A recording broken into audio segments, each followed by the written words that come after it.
नताशा के पास तो local driving licence ही नहीं, उसके पास ब्रिटिश ड्राइविंग लाइसेंस है। अब ब्रिटिश ड्राइविंग लाइसेंस जो है देखने च वैसे थोड़ी मेंटली अपसेट लगती है। रिसर्च करने पता चला कि जी नताशा 9 कंपनीज को हेड कर रही थी। मेट्रो पावर कंपनी की वेबसाइट के हिसाब से नताशा को एक हैवी इम्प्रिजमेंट हो सकती है, अच्छे खासे लंबे टाइम के लिए वो जेल जा सकती है। वो तो फिर जो जज डिसाइड करेगा, लेकिन फिर punishment for Natasha would be severe. और मोहब्बत की हुंदी ਚੱਲਿਆ ਜੀ ਨੂੰ ਜੀ ਹੁੰਦੀ। Welcome back to channel general Punjabi ਰੇਡ ਵਿਦ ਮੈਂ ਤੁਹਾਡਾ ਦੋਸਤ ਨਵੀਤ ਸਿੰਘ। ਅੱਜ ਦੀ ਜਿਹੜੀ ਵੀਡੀਓ ਹੈ ਉਹ ਇੱਕ ਤੁਹਾਡੇ ਪਾਕਿਸਤਾਨ ਦਾ ਇੱਕ ਰੀਸੈਂਟਲੀ ਇੱਕ ਇਨਸੀਡੈਂਟ ਹੋਇਆ ਆਈ ਥਿੰਕ ਕਰਾਚੀ ਦੇ ਵਿੱਚ ਹੈ। ਕੋਈ ਲੇਡੀ ਹੈ ਜਿਹਦਾ ਸ਼ਾਇਦ ਨਾਮ ਹੈ ਹਿੱਟ ਐਂਡ ਰਨ ਕੇਸ ਦੇ ਵਿੱਚ, ਐਂਡ ਉਹਨੇ ਗੱਡੀ ਜਿਹੜੀ ਹੈ ਦੋ ਜਣਿਆਂ ਦੇ ਚੜਾਤੀ, ਇੱਕ ਫਾਦਰ ਐਂਡ ਡਾਟਰ ਤੇ ਜਿਹੜੇ ਬਾਈਕ ਤੇ ਜਾ ਰਹੇ ਸੀ। ਮੈਨੂੰ ਇੰਨਾ ਕੀ ਪਤਾ, ਜ਼ਿਆਦਾ ਪਤਾ ਨਹੀਂ। ਡਿਟੇਲ ਵਿੱਚ ਜਾਣਨ ਦੇ ਲਈ ਆਪਾਂ ਇਹ ਵੀਡੀਓ ਦੇਖਦੇ ਹਾਂ ਐਂਡ ਤੇ ਇਹਦੇ ਫਾਈਨਲ ਡਿਸਕਸ਼ਨ ਕਰਦੇ ਹਾਂ, ਕਿਉਂਕਿ ਸਾਡੇ ਇੱਧਰ ਇੰਡੀਆ ਦੇ ਵਿੱਚ ਹਿੱਟ ਐਂਡ ਰਨ ਕੇਸ ਵਿੱਚ ਜਿਹੜੇ ਦੋਸ਼ੀ ਹੈ ਉਹ ਬਹੁਤ ਜਲਦੀ ਜਿਹੜੇ ਹੈ ਬਾਹਰ ਆ ਜਾਂਦੇ ਆ, ਕਿਉਂਕਿ ਉਹਨਾਂ ਦਾ ਹਮੇਸ਼ਾ ਕੋਈ ਨਾ ਕੋਈ ਤਾਲੁਕ ਹੁੰਦਾ ਪੋਲਿਟਿਕਸ ਦੇ ਨਾਲ, ਤੇ ਉਹ ਅਮੀਰ ਹੁੰਦੇ ਆ ਤੇ ਪੈਸੇ ਚੜਾ ਕੇ ਬਾਹਰ ਨਿਕਲ ਆਉਂਦੇ ਆ। ठीक है जी, ਜਾਂ ਫਿਰ ਉਹਨਾਂ ਨੂੰ ਇੱਕ ਹਲਕਾ ਫੁਲਕਾ ਜਿਹਾ ਐਸੇ ਮਿਲ ਜਾਂਦਾ ਕਿ 300 ਵਰਡਸ ਦਾ ਐਸੇ ਲਿਖੋ ਟ੍ਰੈਫਿਕ ਰੂਲਸ ਤੇ ਧੁੱਪ ਵਿੱਚ ਖੜਨਾ 40 ਕੇ ਪਤਾ ਨਹੀਂ 40 ਮਿੰਟ ਕੇ 1 ਘੰਟਾ, ਮਤਲਬ ਇਦਾਂ ਦੀਆਂ ਸਜ਼ਾਵਾਂ ਦਿੱਤੀਆਂ ਜਾਂਦੀਆਂ ਇੱਧਰ। ਸੋ ਦੇਖਦੇ ਹਾਂ ਤੁਹਾਡੇ ਇੱਧਰ ਕੀ ਹਿਸਾਬ ਕਿਤਾਬ ਹੈ। ਆਓ ਆਪਣੇ ਕਿਸੇ ਵੀਡੀਓ ਦੇਖते हैं। 100 किलोमीटर पर आवर की स्पीड से चलती हुई एक मोटरसाइकिल से टकरा जाती है, जिसमें 2 लोगों की जान चली जाती है। अच्छा अच्छा, सीसीटीवी फुटेज भी है क्या?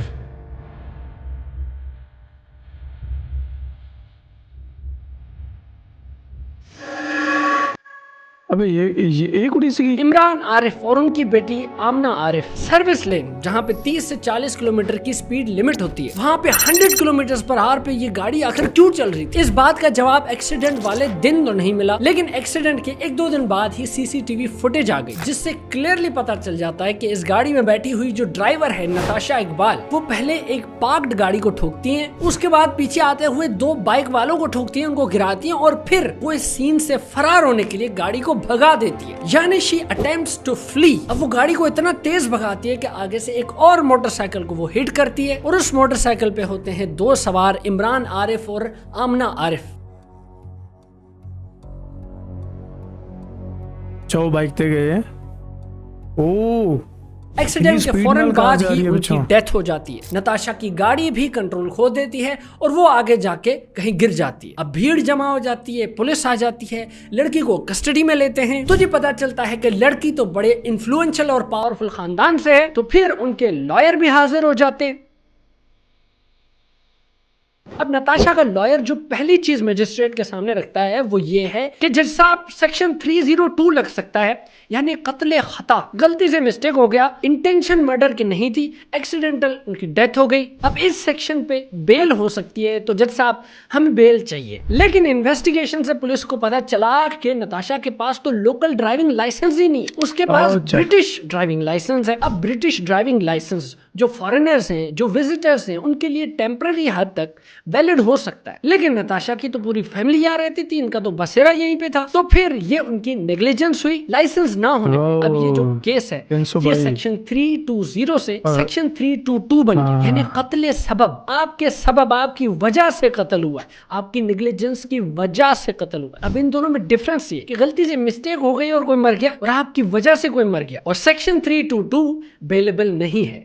तो फिर नताशा को बेल नहीं मिली और 14 दिनों के लिए उनको जुडिशियल रिमांड पर रखा गया, यानी बेल कराने वाली जो टेक्निक थी वो तो क्लियरली काम नहीं की। नताशा के हस्बैंड दानिश इकबाल, जो कि चेयरमैन है और सीईओ है मेट्रो पावर ग्रुप के, उन्होंने बोला कि मेरी जो बेगम है उनका तो 5 साल से इलाज चल रहा है, उस बेचारी की मेंटल हेल्थ ठीक नहीं है, हमसे बिना शक्ल तो ये लगन रही है वो गाड़ी लेके गई थी और ये एक्सीडेंट हो गया। लेकिन जब जिना हॉस्पिटल ने नताशा की मेंटल हेल्थ को ऑब्जर्व किया तो वो तो बिल्कुल स्टेबल निकली, यानी यहाँ पे एक और फेलियर हो गया। और दूसरा इसका काउंटर आर्गुमेंट ये भी हो सकता है, देखने से वैसे थोड़ी मेंटली अपसेट लगती है, कि रिसर्च करने पता चला कि जी नताशा 9 कंपनीज को हेड कर रही थी। मेट्रो ओह, पावर भाई साहब। कंपनी की वेबसाइट के हिसाब से नताशा मेट्रो कैपिटल प्राइवेट की चीफ एग्जीक्यूटिव ऑफिसर है। JSDN इलेक्ट्रिक लिमिटेड की भी वो चीफ एग्जीक्यूटिव ऑफिसर है। फिर वो member of board of directors में भी है। बात यहाँ तक खत्म नहीं होती, जो एसोसिएट कंपनीज है उनमें भी Natasha member of board of directors है। 5 साल से जिस बंदी का जहनी इलाज चल रहा है, जिसकी मेंटल हेल्थ ठीक नहीं है, वो 9 कंपनीज को कैसे लीड कर रही है, जिसमें से 2 में वो चीफ एग्जीक्यूटिव ऑफिसर है। ये इतनी बड़ी कंपनीज कैसे किसी मेंटली अनस्टेबल लड़की को इतनी बड़ी डेजिग्नेशंस पर रख देते हैं। अब जिना हॉस्पिटल की जो रिपोर्ट थी उसमें तो क्लियरली पता लग गया कि वो बिल्कुल वाइट मनी चक्कर बाबू ठीक भैया। है, लेकिन was she intoxicated? क्या वो किसी नशे में थी?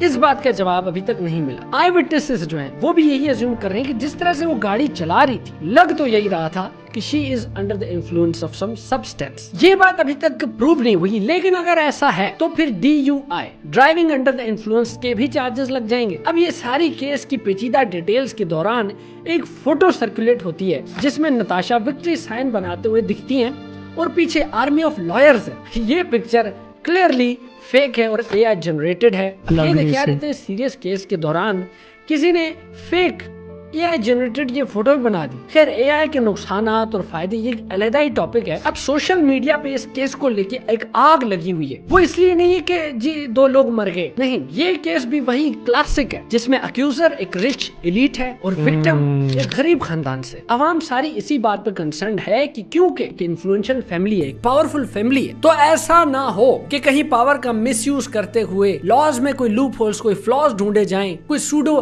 रिपोर्ट्स पेश की जाएं, विक्टिम फैमिली को थ्रेटन करके। ऐसा ना हो कि नताशा जस्टिस से भाग जाए। चक्कर है।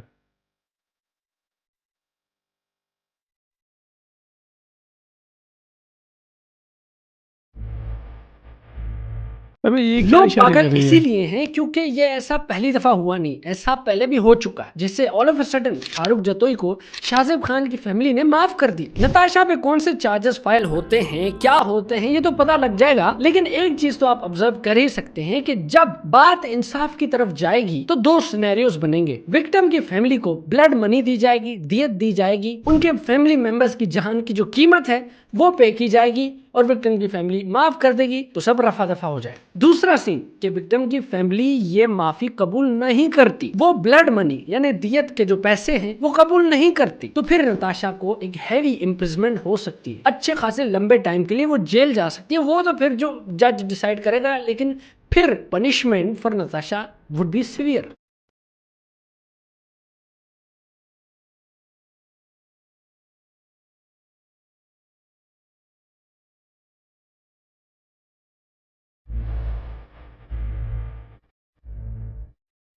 स्माइल करके की एक्शन नताशा कर रही के है। केस को साइड करके फिलहाल आप एक फिक्शनल केस पकड़े। अगर तो अक्यूजर बहुत पावरफुल है और विक्टिम बहुत वीक है, गरीब है, तो क्लासिक केस में अक्सर इस तरह होता है कि जो पावरफुल है वो अपने पावर का मिसयूज करके अपने से कमजोर को डराता है, धमकाता है और उसे बोलता है कि भाई पैसे ले ले, ब्लड मनी ले और केस वापस ले, माफ कर दे, रफा दफा कर देते हैं। अगर तो विक्टिम की फैमिली इस बात में नहीं मानती तो फिर थ्रेटन भी किया जाता है, यानी कि मत करो, बात खत्म करो, अभी तो एक गया है, दूसरा भी जा सकता है अन्नी को। तो अक्सर गरीब लोग प्रेशर में आके माफ कर देते हैं, अपने पैसे लेते हैं और निकल लेते हैं। तो इसका मतलब क्या कि अगर आपके पास पैसा है तो you can get away with anything, even murder? I hope not. Meanwhile justice की डिमांड करना ये हम सबका हक है, हमें करना चाहिए। सोशल मीडिया की आवाज बहुत पावरफुल है, बाकी तो इंसाफ की हम उम्मीद ही कर सकते हैं। जो डिसीज्ड हैं उनके लिए दुआ कर सकते हैं और विक्टिम की जो फैमिली है we can only wish them more strength and सब्र। केस अपनी जगह, सब कुछ अपनी जगह, लेकिन इस सब में सबक हमारे लिए भी है कि प्लीज ट्रैफिक के जो लॉज हैं उनका ख्याल किया करें, रिस्पॉन्सिबिलिटी के साथ ड्राइव किया करें, सड़कों पे GTA मत खेला करें, क्योंकि आपकी गलती की वजह से किसी की जान जा सकती है,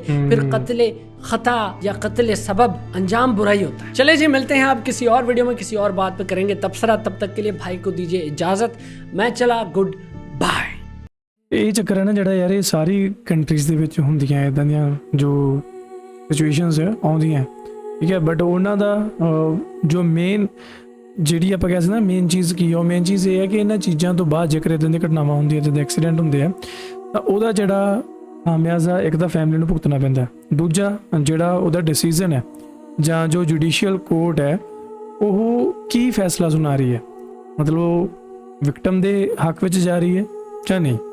ਠੀਕ ਹੈ, ਤਾਂ ਇਹ ਚੀਜ਼ਾਂ ਜ਼ਰੂਰੀ ਹੁੰਦੀਆਂ। ਲੇਕਿਨ ਸਾਡੇ ਬਈ ਇਹੋ ਜਿਹੇ ਮਹਾਨ ਦੇਸ਼ ਨੇ ਕਿ ਇੱਥੇ ਕੋਈ ਵੀ ਕੁਝ ਵੀ ਕਰ ਜਾਂਦਾ ਹੈ, ਪੈਸੇ ਦਾ ਰੋਬ ਦਿਖਾ ਕੇ ਉਹ ਇਹੋ ਜਿਹੇ ਕੇਸਾਂ ਦੇ ਵਿੱਚੋਂ ਨਿਕਲ ਜਾਂਦੇ ਆ ਤੇ ਇਹੋ ਜਿਹੇ ਕੇਸ ਰਫਾ ਦਫਾ ਹੋ ਜਾਂਦੇ ਆ। 2-4 ਦਿਨ ਸੋਸ਼ਲ ਮੀਡੀਆ ਤੇ ਹਾਈਪ ਬਣੀ ਰਹਿੰਦੀ ਹੈ ਕੇਸਾਂ ਦੀ, ਉਸ ਤੋਂ ਬਾਅਦ ਕੋਈ ਨਹੀਂ ਪੁੱਛਦਾ। ਠੀਕ ਹੈ, ਚਾਹੇ ਉਹ ਫਿਰ ਹਿੱਟ ਐਂਡ ਰਨ ਕੇਸ ਹੋਵੇ, ਚਾਹੇ ਉਹ ਰੇਪ ਕੇਸ ਹੋਵੇ, ਕੋਈ ਨਹੀਂ ਪੁੱਛਦਾ। ਕਿਸੇ ਨੂੰ ਇਨਸਾਫ ਨਹੀਂ ਮਿਲਦਾ, ਸਾਰੀ ਉਮਰ ਲੰਘ ਜਾਂਦੀ ਹੈ ਤਰੀਕਾਂ ਭੁਗਤਾਉਂਦਿਆਂ ਦੀ। ਗਰੀਬਾਂ ਦੀ, ਜਿਹੜੇ ਅਮੀਰ ਲੋਕ ਵਿੱਚ ਹੁੰਦੇ ਆ ਉਹ ਤਾਂ ਤਰੀਕਾਂ ਤੇ ਆਉਂਦੇ ਹੀ ਨਹੀਂ। ਠੀਕ ਹੈ, ਉਹਨਾਂ ਲਈ ਸਭ ਮਾਫ ਹੁੰਦਾ, ਬਟ ਬਹੁਤ ਵੱਡਾ ਇੱਕ ਛੜਯੰਤਰ ਹੈ ਕਿ ਗਰੀਬਾਂ ਨੂੰ ਕਦੇ ਇਨਸਾਫ ਹੀ ਨਾ ਮਿਲੇ। ਸੋ ਇਹ ਚੀਜ਼ ਹੈ ਯਾਰ। ਇੱਥੇ ਮੈਂ ਗਰੀਬ ਕਿਹਨਾਂ ਦੀ ਗੱਲ ਕਰ ਰਿਹਾ, ਮਿਡਲ ਕਲਾਸ ਦੀ, ਜੋ ਬਿਲਕੁਲ ਡਾਊਨ ਟੂ ਉਹ ਵਾਲੇ ਗਰੀਬ ਨਹੀਂ। ਠੀਕ ਹੈ, ਕਿ ਜਿਨ੍ਹਾਂ ਦੇ ਘਰ 2 ਵਕਤ ਦੀ ਰੋਟੀ ਵੀ ਨਹੀਂ ਬਣਦੀ। ਮਿਡਲ ਕਲਾਸ ਦੀ ਵੀ ਗੱਲ ਕਰ ਰਿਹਾ। ਮਿਡਲ ਕਲਾਸ ਵੀ ਬਹੁਤ ਜ਼ਿਆਦਾ ਸਫਰ ਕਰਦਾ ਇਹੋ ਜਿਹੇ ਕੇਸਿਸ ਦੇ ਵਿੱਚ। ਵਾਹਿਗੁਰੂ ਕਰੇ ਕਦੇ ਵੀ ਕੋਈ ਵੀ ਬੰਦਾ ਇਹੋ ਜਿਹੀ ਸਿਚੁਏਸ਼ਨ ਦੇ ਵਿੱਚ ਨਾ ਫਸੇ। ਟ੍ਰੈਫਿਕ ਜਿਹੜੇ ਰੂਲਸ ਹੈ ਨਾ ਬਈ ਆਪਣੇ ਇੰਡੀਆ ਪਾਕਿਸਤਾਨ ਵਿੱਚ, ਮਾਸ਼ਾਅੱਲਾ ਜ਼ਬਰਦਸਤ ਹੈ। ਕੋਈ ਬੰਦਾ ਖਿਆਲ ਨਹੀਂ ਰੱਖਦਾ, ਹਾਲਾਂਕਿ ਸਭ ਨੂੰ ਖਿਆਲ ਰੱਖਣਾ ਪੈਂਦਾ। ਮੇਨ ਚੀਜ਼ ਇਹ ਹੁੰਦੀ ਹੈ ਕਿ ਬਾਹਰਲੇ ਮੁਲਕਾਂ ਦੇ ਵਿੱਚ ਲੋਕੀ ਡਰਾਈਵ ਕਰਦੇ ਆ ਕਿ ਯਾਰ ਆਪਾਂ ਨਾ ਸੇਫ ਡਰਾਈਵ ਕਰਨੀ ਹੈ, ਆਪਾਂ ਆਰਾਮ ਨਾਲ ਗੱਡੀ ਚਲਾਉਣੀ ਹੈ। ਸੜਕ ਤੇ ਜਾ ਰਹੇ ਹਾਂ, ਆਪਾਂ GT ਰੋਡ ਤੇ ਜਾ ਰਹੇ ਹਾਂ, ਮੇਨ ਹਾਈਵੇ ਤੇ ਜਾ ਰਹੇ ਹਾਂ। ਤੇ ਸਾਡੇ ਇੰਡੀਆ ਪਾਕਿਸਤਾਨ ਵਿੱਚ ਅਸੀਂ ਸੋਚਦੇ ਹਾਂ ਕਿ ਅੱਜ ਅਸੀਂ ਸੇਫ ਗੱਡੀ ਡਰਾਈਵ ਕਰਨੀ ਹੈ। ਆਉਂਦੀ ਤਾਂ ਸਾਨੂੰ ਹੈਗੀ ਹੈ, ਪਰ ਅਸੀਂ ਬਚਣਾ ਹੈ ਬਾਕੀਆਂ ਤੋਂ। ਠੀਕ ਹੈ, ਕਿਉਂਕਿ ਅੱਜ ਕੱਲ ਕੋਈ ਵੀ ਬੰਦਾ ਕਿਸੇ ਨੂੰ ਸਲਾਹ ਦਿੰਦਾ ਨਾ, ਯਾਰ ਆਪਾਂ ਕਿਸੇ ਨੂੰ ਕੁਝ ਨਹੀਂ ਕਹਿ ਸਕਦੇ, ਤੁਸੀਂ ਸੇਫ ਡਰਾਈਵ ਕਰੋ, ਤੁਸੀਂ ਧਿਆਨ ਨਾਲ ਚਲਾਓ। ਠੀਕ ਹੈ, ਅੱਗੋਂ ਕੋਈ ਪਤਾ ਨਹੀਂ ਕਿੱਧਰੋਂ ਕੌਣ ਆ ਜਾਏ, ਕਿੱਧਰੋਂ ਦੇ ਕੀ ਹੋ ਜਾਏ, ਕੁਝ ਪਤਾ ਨਹੀਂ। ਸੋ ਉਹ ਹੁਣ ਅੰਕਲ ਤੇ ਉਹ ਜਿਹੜੀ ਉਹਨਾਂ ਦੀ ਬੇਟੀ ਸੀ, ਉਹਨਾਂ ਦੀ ਕੀ ਗਲਤੀ ਸੀ ਹੈ ਨਾ? ਉਹਨਾਂ ਦਾ ਕੀ ਸੀ? ਉਹ ਆਰਾਮ ਨਾਲ ਆਪਣਾ ਬਾਈਕ ਤੇ ਜਾ ਰਹੇ ਹੈ, ਕੀ ਪਤਾ ਸੀ ਪਿੱਛੋਂ ਉਹਨਾਂ ਦੀ ਇੱਕ ਮੌਤ ਆ ਰਹੀ ਹੈ, ਉਹ ਵੀ ਇਸ ਸ਼ਕਲ ਦੇ ਵਿੱਚ। ਐਂਡ ਉਹਦੀ ਵੀਡੀਓ ਕਿਉਂ ਵਾਇਰਲ ਹੋ ਰਹੀ ਹੈ ਬਈ ਇਸ ਕੁੜੀ ਦੀ? ਉਹ ਇੱਦਾਂ ਕਰ ਰਹੀ ਹੈ, ਨਾਲ ਸਮਾਈਲ ਕਰ ਰਹੀ ਹੈ। ਮਤਲਬ ਹੱਦ ਹੋ ਗਈ ਯਾਰ, ਇੰਨਾ ਹੰਕਾਰ ਹੈ ਪੈਸੇ ਦਾ ਕਿ ਉਹਨੂੰ ਇੱਦਾਂ ਲੱਗ ਰਿਹਾ ਕਿ ਮੈਂ ਬਚ ਜੂੰਗੀ, ਨਿਕਲ ਜੂੰਗੀ ਇੱਥੋਂ, ਤਾਂ ਬਚ ਜਾਏਗੀ, ਇਹ ਤਾਂ ਦੁਨੀਆ ਹੈ, ਉਸ ਤੋਂ ਅੱਗੇ ਕੀ ਹੋਏਗਾ ਹੈ ਨਾ? ਉਹਦੀ ਦਰਗਾਹ 'ਚ ਕੌਣ ਬਚਾਊ ਤੈਨੂੰ? ਚਲੋ ਐਨੀਵੇਜ਼, ਇਹ ਸੀ ਅੱਜ ਦੀ ਇੱਕ ਵੀਡੀਓ। ਤੁਹਾਡਾ ਕੀ ਮੰਨਣਾ ਇਸ ਵੀਡੀਓ ਬਾਰੇ ਮੈਨੂੰ ਜਾ ਕੇ ਜ਼ਰੂਰ ਥੱਲੇ ਕਮੈਂਟ ਕਰਕੇ ਜ਼ਰੂਰ ਦੱਸਿਓ। Make sure you hit that subscribe.